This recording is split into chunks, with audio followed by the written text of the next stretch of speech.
السماوات ومن الأرض ومن ما شئت من شيء بعد. أهل الثناء والمجد أنت، كلنا لك عبد. اللهم لا مانع لما أعطيت ولا معطي لما منعت ولا ينفع ذا الجد منك الجد. ثم أما بعد. ما زلنا معكم يا أحباب في محاضرات التربية للوالدين، وأقصد بها الأساليب التربوية المناسبة التي ينبغي أن يتبعها الوالدين، المعلمين، المعلمات، وكل من يعمل في مجال التربية والدعوة بما يتناسب مع الأطوار العمرية المختلفة. تفضل. طيب، قبل ذلك شيء الصوت في صوتين هكذا، يعني طيب الصوت عندكم. طيب، نعم. Alhamdulillah kita masih dalam daurah yang membahas tentang asalib atau tentang uslub atau tentang redaksi yang cocok bagi setiap generasi usia atau bagi setiap tingkatan usia, sebagaimana yang telah kita bahas di beberapa pertemuan kemarin. تناولنا سابقا الطور الأول يا أحباب من الولادة إلى عمر 2، ثم الطور الثاني من عمر 3 سنوات إلى سن نهاية ال5 سنوات، ثم تناولنا الطور الثالث وهو من 6 إلى 12 سنة، وتناولنا في اللقاء الماضي الطور الخطير أو أخطر الأطوار وهو الطور الرابع، وهو سن أو بداية سن البلوغ أو ما يسموه سن المراهقة، بداية من سنة 13، لكن ستمتد هذه المرحلة إلى سن 40 إن شاء الله. Kemarin kita sudah membahas terkait tingkatan usia yang pertama, yaitu dari usia 0 sampai 2 tahun. Kemudian tingkatan usia yang kedua dari 3 sampai 5 tahun. Kemudian tingkatan usia ketiga yaitu dari 6 sampai 12 tahun. Dan sekarang kita akan membahas terkait tingkatan usia yang paling penting, yang paling krusial, yaitu dari usia 13 sampai 40 tahun, di mana ini dimulai dari usia puber seorang anak atau seorang manusia. وهذا السن تأتينا منه شكاوى كثيرة من الآباء والأمهات، حتى المعلمين والمعلمات، حتى أن المدارس التي في هذه المرحلة بدأت تشكو حتى من سلوك الطلاب. كثير من المعلمين يأتوا يشكون من سلوك الطلاب. لماذا؟ لأنني كما ذكرت لكم هذه المرحلة من أخطر المراحل، نعم، لكن كما ذكرت أيضا أن كل مرحلة لها سمات لابد أن يراعيها المربي. لو لم يفهم هذه السمات لن يستطيع التعامل مع هذا الطور أو هذه المرحلة، فلا بد أن يحدث إما صدام أو فشل. Di usia inilah, di rentang usia ini, tingkatan usia inilah, Syekh Hafizullah Ta'ala sering mendengarkan aduan-aduan, syakawa-syakawa dari orang tua atau dari para pembimbingnya, para musyrif-musyrifnya, tentang suluk atau tentang tata krama anak tersebut, akhlaknya, bagaimana cara mereka bertindak tanduk dan lain sebagainya.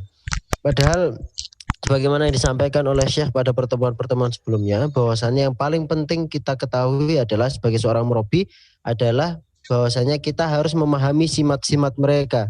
Kita harus memahami identitas mereka, harus memahami latar belakang dan juga cara untuk menghadapi mereka. Karena jika kita tidak memahaminya dengan baik, maka akan ditakutkan terjadi kegagalan dalam mendidik mereka.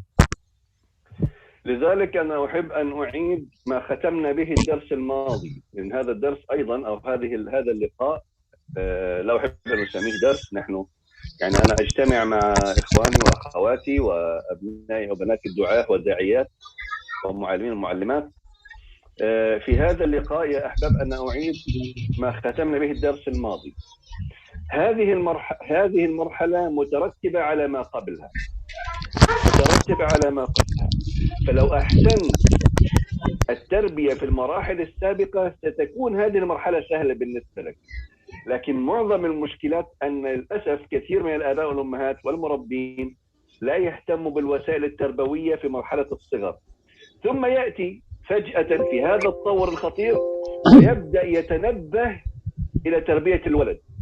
فطبعا الولد بطبيعة الحال لابد أن يصطدم مع الوالدين، لأن لا يوجد باك جراوند إسلامي قبل ذلك أو باك جراوند مناسب، خلفية يعني مناسبة تسمح له بقبول التوجيه.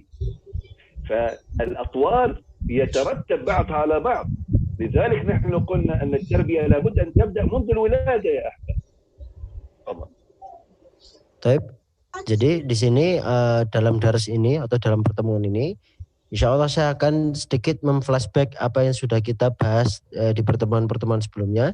Sebagaimana Syekh ingin tekankan bahwasanya pendidikan seorang anak itu memiliki korelasi dari tingkatan usia 1 ke tingkatan usia selanjutnya. Jadi tidak mungkin, karena seringkali Syekh melihat fenomena di mana orang-orang atau di mana para murabi itu tidak memiliki kesiapan ketika anak-anak mereka sudah menginjak usia 13 tahun atau disebut dengan marhalah murahaqah tadi, atau di usia pubernya tadi. Jadi tahu-tahu kaget seperti itu. Padahal sebagaimana disampaikan Syekh juga bahwa setiap tingkatan usia itu memiliki korelasinya. Jadi yang kita bahas dari tingkatan usia paling muda itu memiliki korelasi untuk mempermudah kita mendidik mereka ketika mereka sudah memasuki usia-usia puber dan usia-usia yang lebih tua lagi. Maka di sini Syekh menekankan bahwasanya tarbiyatul walad atau mendidik seorang anak itu dimulai dari mulai mereka lahir. Jadi untuk membentuk background itu dimulai dari mereka lahir, kemudian nanti di usia mereka yang sudah kritis kita akan bisa dengan mudah mendidik mereka. لذلك كما قلت لكم وذكرنا في اللقاء الماضي بأن في هذه المرحلة هو يريد أن يثبت ما يسمى الشخصية الاستقلالية. فعندما تأمره بأمر شرعي من الدين سيرفضه، لأن طبيعة المرحلة هكذا. طبيعة المرحلة أنه يرفض أي أمر مباشر حتى لا يشعر أنه مؤثر عليه من طرف آخر. لكن لو أنك قد زرعت فيه معنى العبودية لله سبحانه وتعالى وأننا لله سبحانه وتعالى في المراحل السابقة لن يصطدم معك كثيرا، لأنه خلاص أصبح يعلم أن الأمر الشرعي هذا من الله سبحانه وتعالى، سيكون أسهل لأن يقبله. طيب. Sebagaimana yang disebutkan juga oleh Syekh pada pertemuan sebelumnya, bahwasanya di rentangan usia ini atau di tingkatan usia ini, seorang anak itu sudah memiliki rasa kemerdekaan, sudah merasa memiliki independensi, sudah merasa free, tidak mau diatur, tidak mau diberikan masukan-masukan, apalagi jika masukan itu khususnya jika itu adalah perkara agama.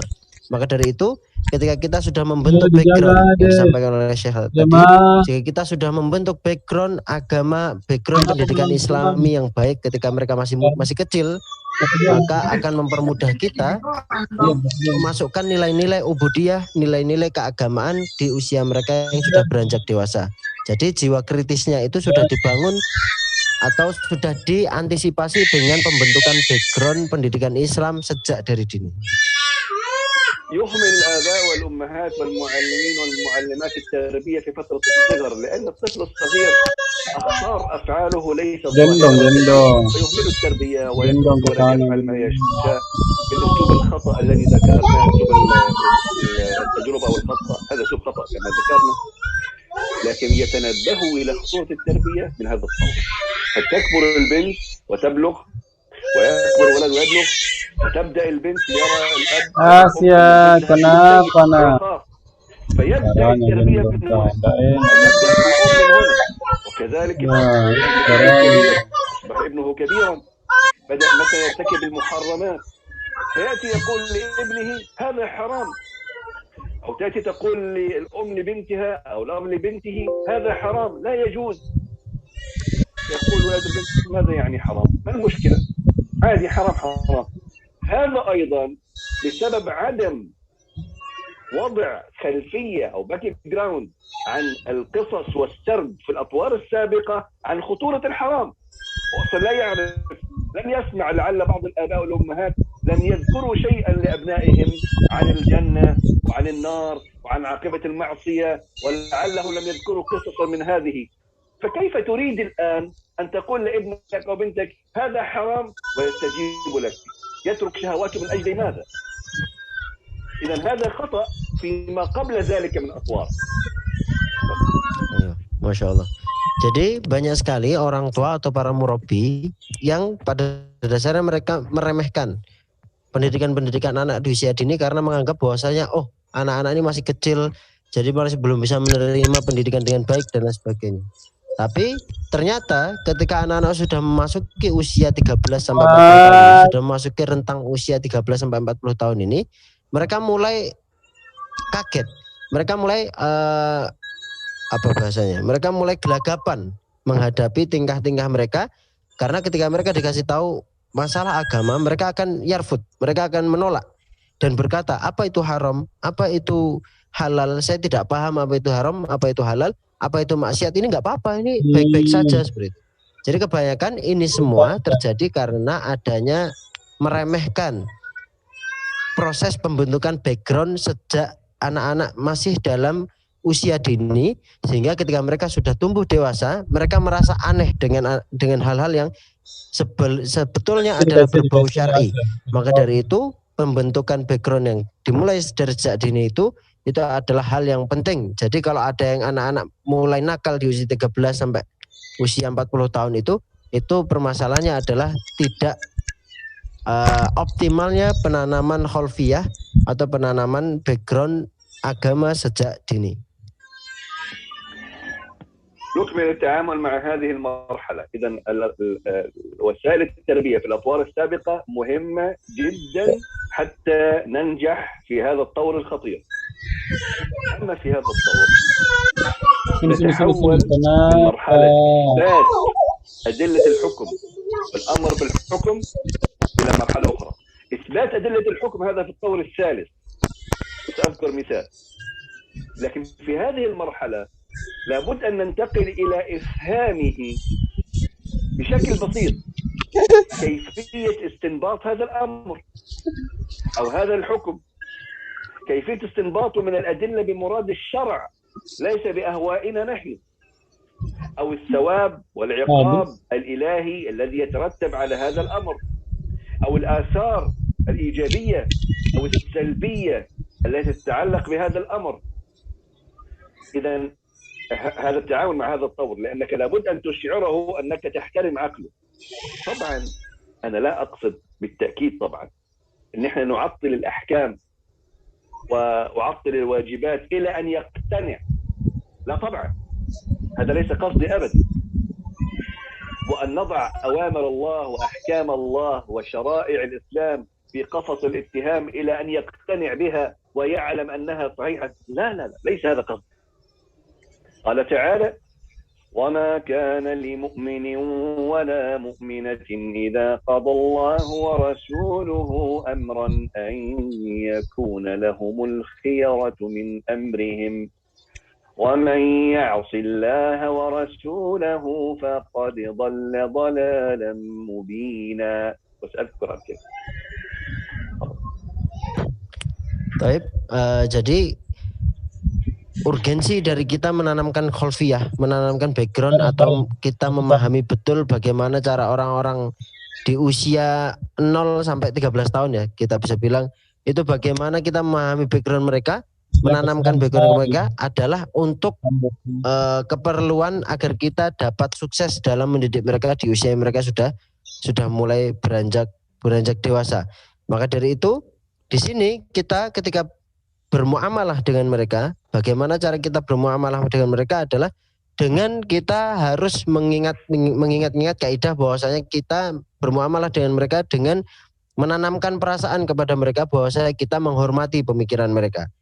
Tapi di sini saya juga mengingatkan kepada kita bahwasanya dengan menghormati pikiran mereka bukan berarti kita ta'til atau kita memudahkan syariat Allah, kita mendegradasi syariat Allah mendegradasi makna syariat Allah, merendahkan syariat Allah untuk agar mereka dapat menerima alasan-alasan kita, argumen-argumen kita, tidak seperti itu. Karena pada dasarnya yang kita lakukan adalah menghormati pemikiran mereka, tapi kita tetap memberikan mereka input pengetahuan-pengetahuan baru sebagaimana yang disampaikan oleh Syekh dalam oleh Allah Subhanahu wa taala, yang disampaikan oleh Syekh tadi dalam surat Al-Ahzab ayat 36. انتبهوا لهذا المثال لأن هذا خطأ شائع يقع فيه كثير من الآباء والأمهات والمعلمين والمعلمات. انتبهوا له جيدا. Di sini saya mengingatkan untuk fokus kepada masalah ini, karena ini banyak terjadi kesalahan daripada orang tua dan juga para murabbi. مثال على ذلك بعض الأمهات الغافلات التي قل نصيبهم في علم التربية، أو الأب الذي ليس له عنده خبرة في علم التربية، أو المعلمين أو المعلمات. عندما يصل ابنه أو بنته أو تكون التلميذة أو التلميذ في هذا السن مثلا قد بلغت أو صغيرة فاتنة، ثم مثلا يأمره بفعل واجب أو يأمره بترك محرم. أنا سأضرب مثال على شيء واحد حتى يكون المثال مفهوم. سنضرب مثال مثلا على الحجاب. فيأتي إلى ابنته البالغة ويقول لها مثلا لا بد أن تلبس الحجاب، وجب عليك أن تلبس الحجاب، فتمتنع عن لبسها الحجاب وتعند، لأنه هذا سن العناد. فللأسف نجد أن ماذا يفعل أكثر الآباء والأمهات؟ يقرونها على ذلك، يقول ماذا نفعل؟ هي لم ترضى يا شيخ، والله أمرناها كثيرا، ثم لو أجبرناها عليه ستنزعه خارج البيت، فخلاص الله يهديها. هل هذا السلوك صح أم خطأ؟ وما الذي ينبغي علينا أن نفعله؟ تفضل. Masya Allah.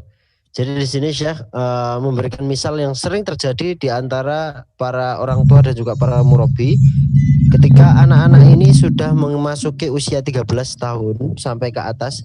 Pada dasarnya mereka adalah orang-orang yang memiliki sifat dari secara natural ya, bahwasanya mereka itu memiliki sifat ainat atau suka menolak, tidak patuh dan lain sebagainya, berontak dan lain sebagainya, karena mereka merasa sudah memiliki identitas.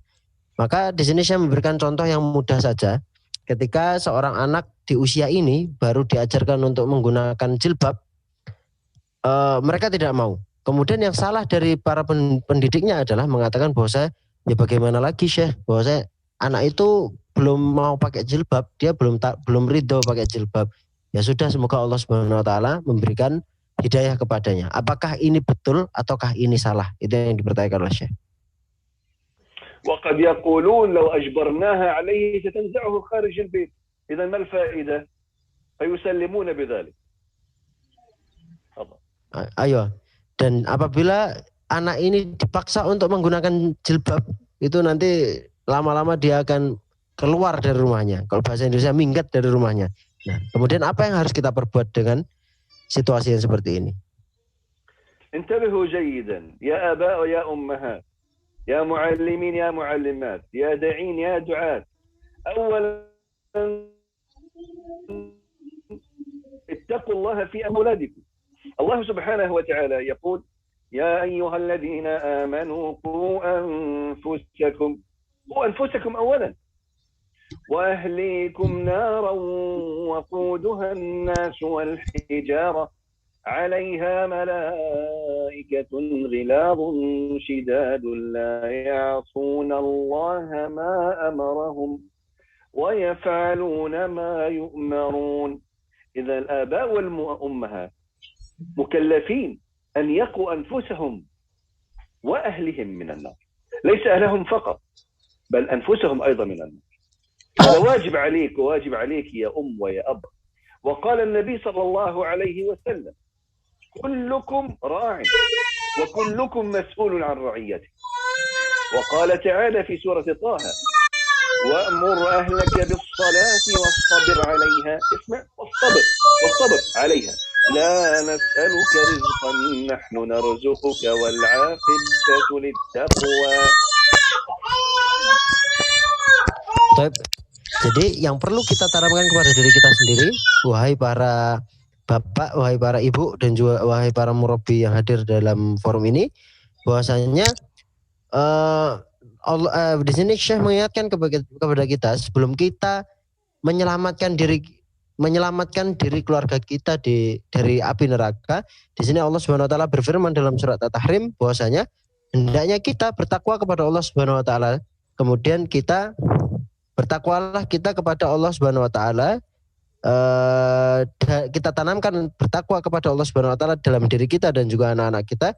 Dan juga kita ingat dalam surat At-Tahrim itu Allah Subhanahu wa taala berfirman bahwasanya orang-orang yang beriman itu adalah orang-orang yang di sini Allah Subhanahu wa taala memerintahkan kepada orang-orang beriman untuk menyelamatkan dirinya terlebih dahulu sebelum keluarganya dari api neraka. Jadi yang perlu kita ingatkan adalah kita perbaiki diri kita sendiri dulu, kita bertakwa kepada Allah Subhanahu wa taala terlebih dahulu, baru kita mengajak anak-anak kita, mengajak keturunan kita, keluarga kita untuk bertakwa dan juga menyelamatkan diri dari api neraka. Dan juga sabda Nabi SAW bahwasanya setiap orang adalah ro'in. Ro'in itu adalah penggembala atau orang yang merawat.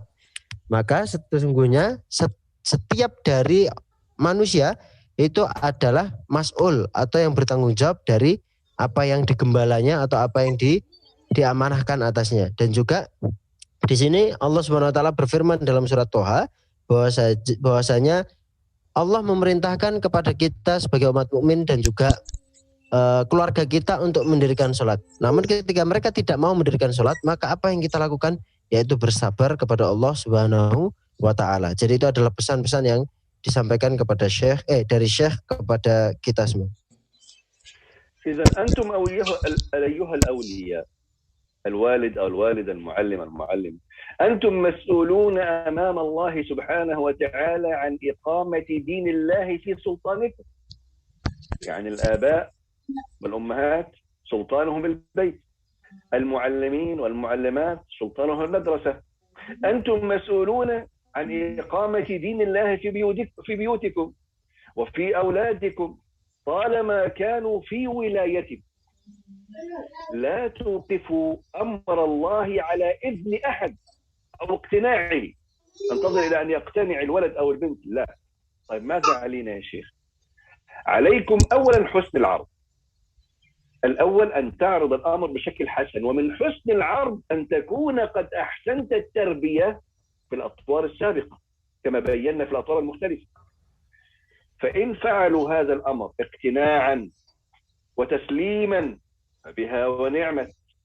طيب لو لم يقتنعوا ويسلموا، متى حل الواجب ألزمتموهم به سواء كانوا راضين أو كانوا كارهين.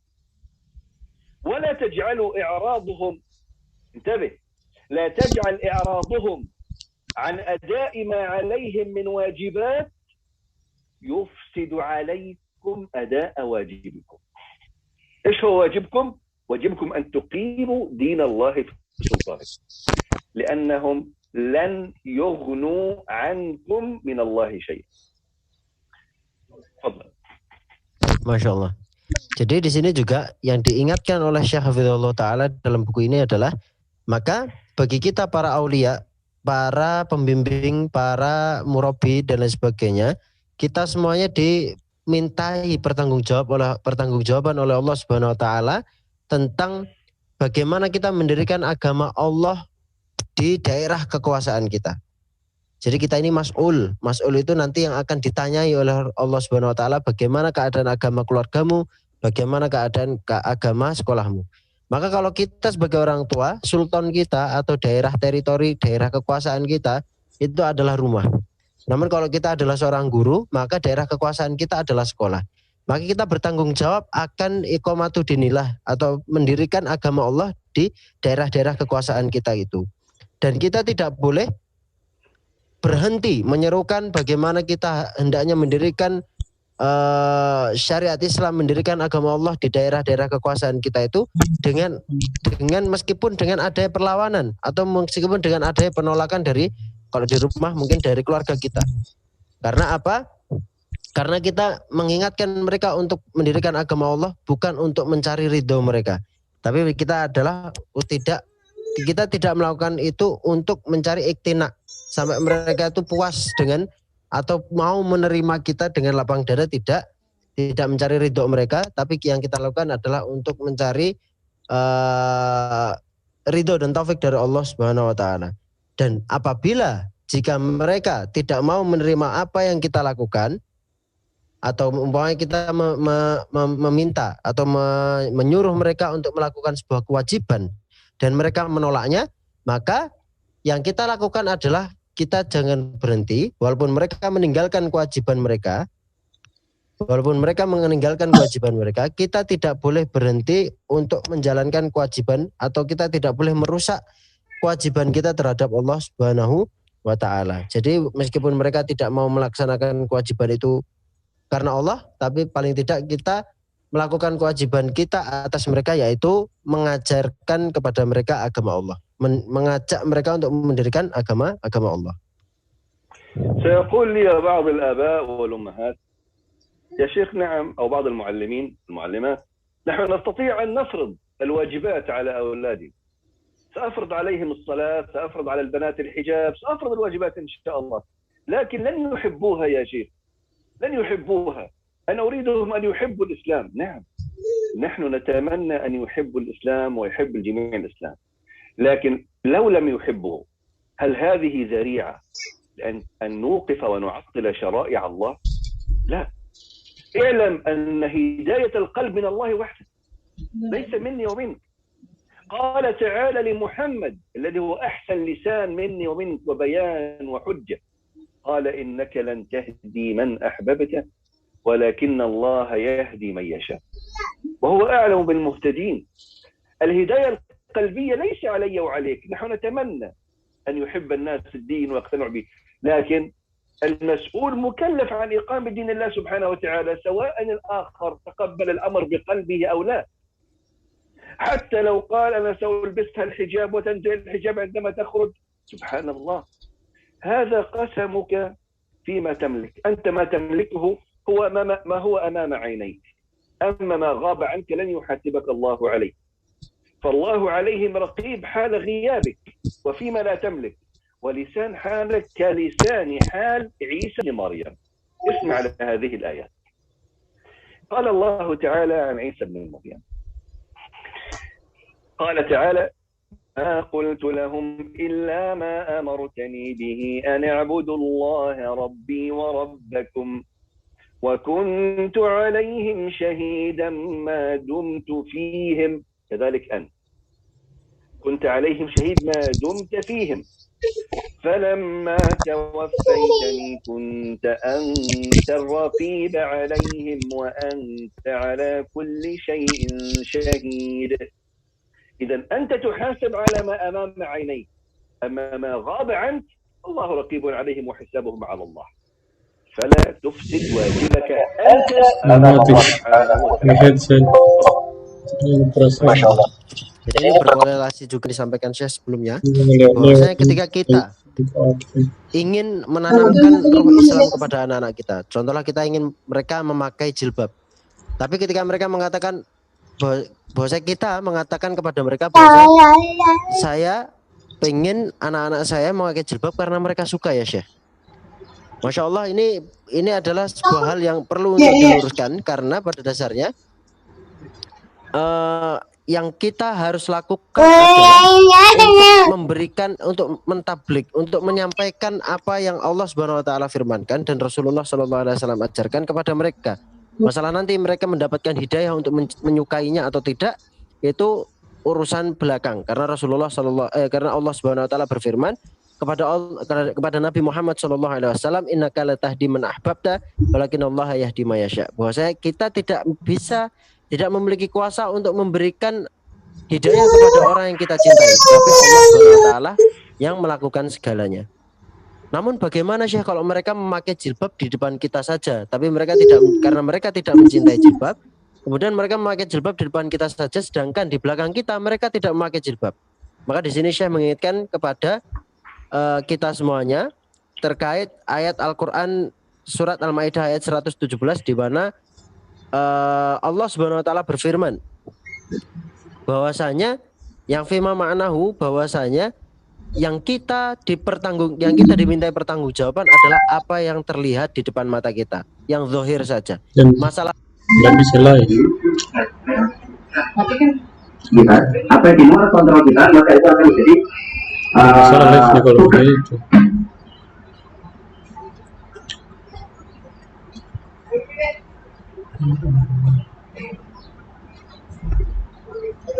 Kenapa tidak bisa sih?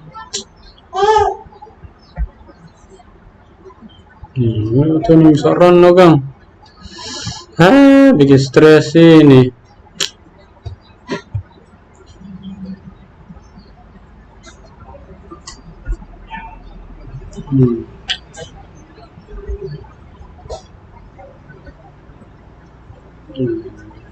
Itu ya stuff bikin stres Kang. Kasih bunyi Mi. Kenapa enggak ada bunyinya kalau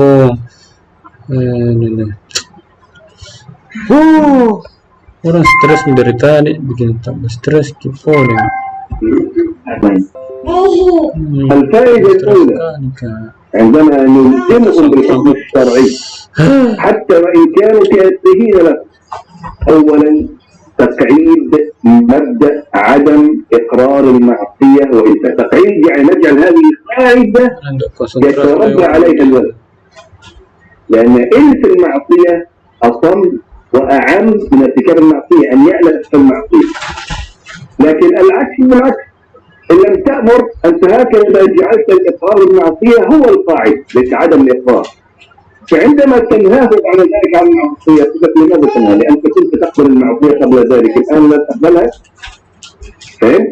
لكن عندما تلزمه بالحكم الشرعي أمام عينك حتى لو حدث صدام مرة واثنين، لكن أنت جعلت في عقل الولد أنك لا تقبل بإقرار المعصية، فهذا يقاعد عند الولد أن هذه المعصية وأن المعصية لا تقبل. لكن قبلتها الآن ثم بعد ذلك نهيتها عنها فقبلتها قبل ذلك، أنت زرعت فيه تلاعب في الشيء. Jadi perbandingan yang pertama adalah ketika kita menormalisir atau menormalisasi apa maksiat yang mereka perbuat, contohnya tidak memakai jilbab tadi. Kita menganggap hal itu adalah normal, tapi kita memaksa mereka untuk memakai jilbab tersebut meskipun itu hanya di depan mata kita. Paling tidak kita sudah menanamkan kaidah di dalam akal mereka bahwa saya ini adalah maksiat dan maksiat itu tidak diperbolehkan. Namun apabila kita menormalisasi apa yang mereka perbuat dengan mereka tidak pakai jilbab, oh ya udah nggak apa-apa karena kamu belum ridho dan lain sebagainya. Jadi kita menanamkannya lagi, kalau kita menyuruh mereka lagi untuk melakukan syariat Islam, mereka akan mempertanyakan dulu, kenapa bapak kok menyuruh saya menggunakan itu atau menjalankan syariat tersebut, sedangkan di awal dulu bapak menganggap itu hal yang normal. Maka di sini akan menjadi perbandingan. Paling tidak ketika kita selalu istiqomah untuk mengingatkan anak